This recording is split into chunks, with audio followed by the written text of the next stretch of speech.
Okay, let's get started on this bad boy here. Let's go ahead and remove the battery first. You know how to do that. It's just in this little compartment right here. And then what we want to do is we want to take this connector off. There's a little tab on the on my thumb side here. You have to push on that and then pry that off. You may actually get some pliers and just kind of gently rock that back and forth with that tab push to pull that off there. So go ahead and pull that off. And then take this little cover off. You just push on those things there and pull that off. And then you want to disconnect this terminal right here. It's the one on the toward the gas tank front of the bike. So go ahead and disconnect that, and then we'll pull this plastic cover off. Oh, and one other thing too. Go ahead and take this out of its cover here too. This is the starter relay, I believe. Go ahead and pull that out too, and then we'll go ahead and take this tray off. Okay, I've disconnected this little lead right here. It's got a little prong on the one side there that has to come out. And then if you'll notice, I've slid the relay out here. Slide that out so it's loose. And then what you want to do is you want to take these 4 screws out. There's one here, here, and then 2 up front. These 2. And then you can go ahead and just lift this tray out. You'll have to feed the wires through this hole here. But go ahead and we'll just go ahead and remove this big plastic tray that holds the battery and everything on, and then we'll continue on. Okay, you pulled this plastic battery tray out, and this is what it should look like. The next thing we're going to do, we're going to lob these rear fender supports off here, these original ones. And this is what it'll look like after you cut them. I've cut that off right down through there. So let's go ahead and get started on that. Okay, I've gone ahead and put a piece of paper down in through this area right here. This will just keep the metal shavings out of this compartment where the battery was. And then go ahead and put you a piece of tape on there. Mark it about like I have it right there.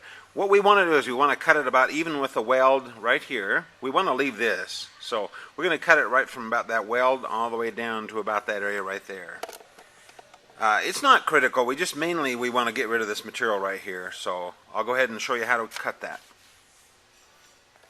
Okay, I've got a nice sharp, about a 5-inch long sawzall blade for my sawzall, so that's how I'm going to do it. So, okay, now if you'll notice, I've kind of angled the saw down a little bit to get started here.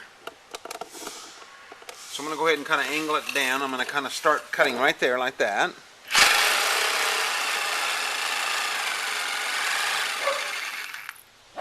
Okay, we'll go ahead and do that, and then we'll continue on. We'll follow the tape line down there.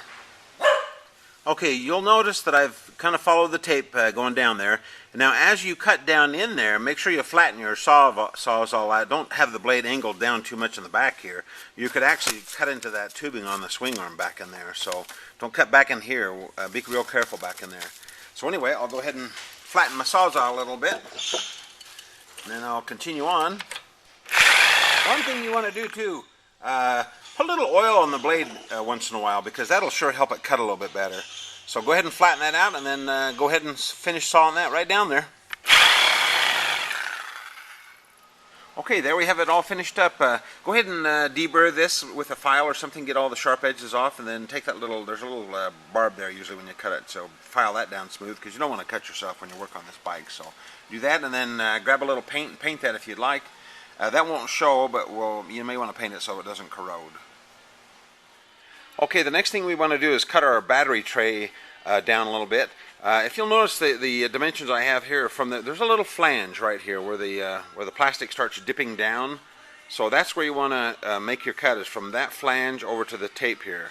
And if you'll notice, I've marked it 3/4 inch or 19 millimeters. So that's how much we want to cut. Basically, what we're going to do is we're going to cut this so that it's pretty much just flush with the bridge that goes across that it mounts to. These are the mounting holes here. So we want to cut about 3/4 inch or 19 millimeters off this edge from this little flange down.